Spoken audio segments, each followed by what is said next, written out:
Hello and welcome to Just One More Watch. Welcome today to another rather special unboxing.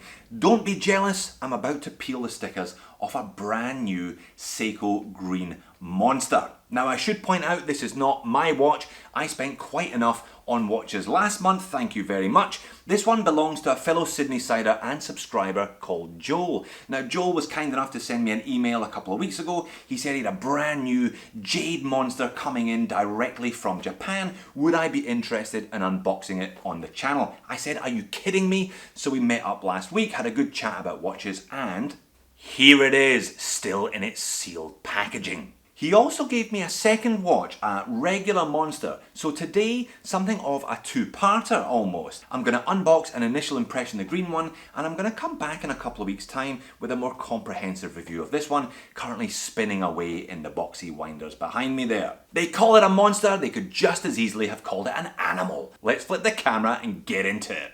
I took it out of the big cardboard outer box, and what did I find? Plenty of packaging and a handwritten thank you note with an origami stork. Surely only the Japanese would go to such lengths to please their customers. So what have we got today then? Well, this is the Seiko SZSC005. As you can see there, this is from their Prospex line. Now you are buying this one from Japan if you're buying it at all, and how much are you paying? I didn't ask Joel how much he paid for his, that was probably impolite to do so. Shopping in Japan currently have them for around $690, as you can see there. Japan online store, $570. That's a conversion from the 62,000 yen list price. Hottest price I could find at the moment for a hot item like this is the Rakuten Global Marketplace, coming in at $460 US. And it is a fairly hot watch, this little Seiko. The Monster line first appeared almost 20 years ago, a fairly aggressively styled piece. There was then a second generation, which was pretty much the same thing, and then the line rather disappeared. What have we got here? We've got a comprehensive instruction manual advertising 200 meters of water resistance. As you can see, everybody thought that the Monsters had died, and then in late 17 they released a blue one, and in early 2018, February I believe it was, they released this green one. Clearly more packaging for me here. And there it is, and in another outstanding display of attention to detail by the Japanese, they've actually taken the hang tags off the watch and put them in a small plastic bag so they don't get damaged. Unbelievable. Okay, let's peel the plastic off.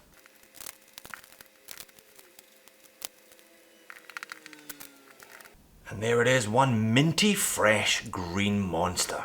There really isn't anything else on the market that looks like this one. So I measure the diameter at 42.5 millimeters, though it does taper slightly upwards. The bezel isn't quite as wide as the case, that one coming in at just under 42 millimeters.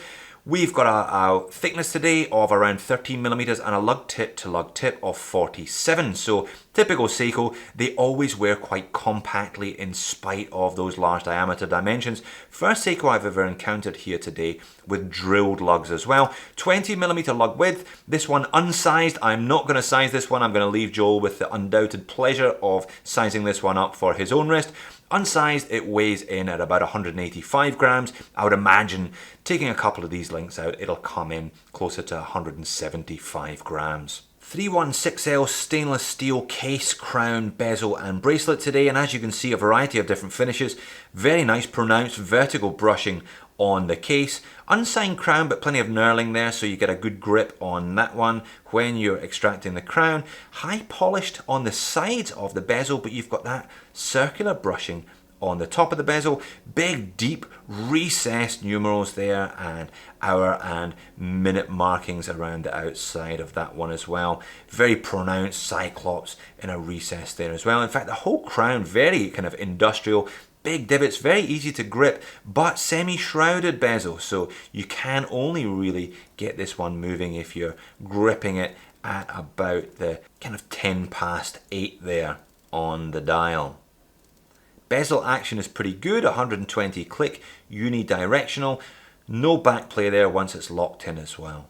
And popping a link to show you the shiny case back, the familiar Seiko Wave there, just advertising Air Divers 200 meters, stainless steel, the Prospect X, and this one has a 6R15 movement. I'll talk about that a little later on. And made in Japan, screw down as you can see, and solid end links today. Again, always nice to see on a Seiko. A bit of a rarity on some of the cheaper end Seiko dive watches, but good to see on this one. Rest of the bracelet is pretty much standard Seiko fare here. We've got a kind of mixture of finishes, satinized brushing, and a little polished kind of half link on there as well. Just push pins though today, and as you can see here, it's another Seiko staple. It's a press clasp. You'd really have to be a Seiko-phile to be alright with a press clasp when you're spending close to 500 sheets on this one, but there you go. And I will pop up a Loom video there. As you'd expect from a Seiko dive watch, the Loom is outstanding. Gobfuls of it on those big indices and those big samurai style sword hands as well. Just loads of Loom and a satisfying Loom arrow on the second hand as well. Very nice to see, and a fairly pronounced pip, though no Loom anywhere else on the bezel, just the bezel pip.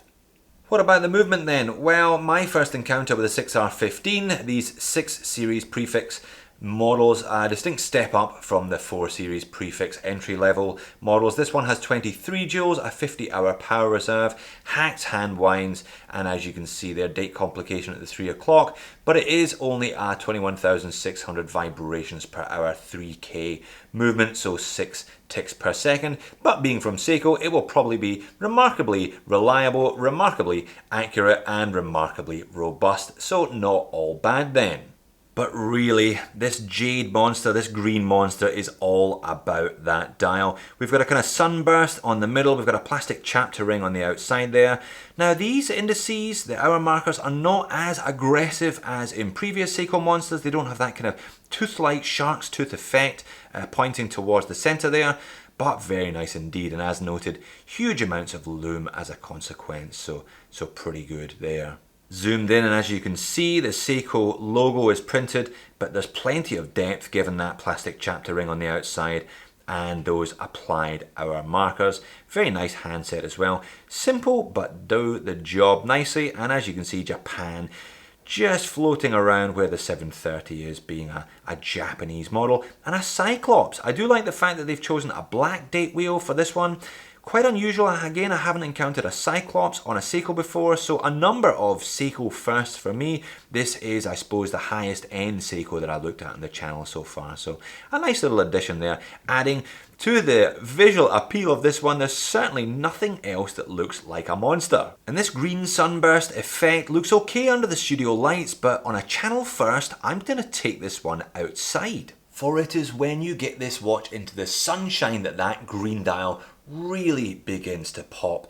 Bright green by some angles, green black, turquoise by others, and some of those other polished surfaces on the watch, the little polished mid links, the polished bezel surround, begin to play off that dial as well, only adding to the effect. Not for the shy and retiring types, this one, it really does make a statement, but just beautiful, that green colour on the dial. And there is the watch. I'm just holding this one tight on top of my 7-inch wrist. As mentioned, 43 millimeters in diameter. You know, it wears better than that because of the relatively short 47 lug to lug. It doesn't feel like that full weight as well on the wrist, even when I'm letting it sit there gently, quite well balanced. Not for shy and retiring types though, as mentioned. It does make a big, bold, modern statement on the wrist, this monster.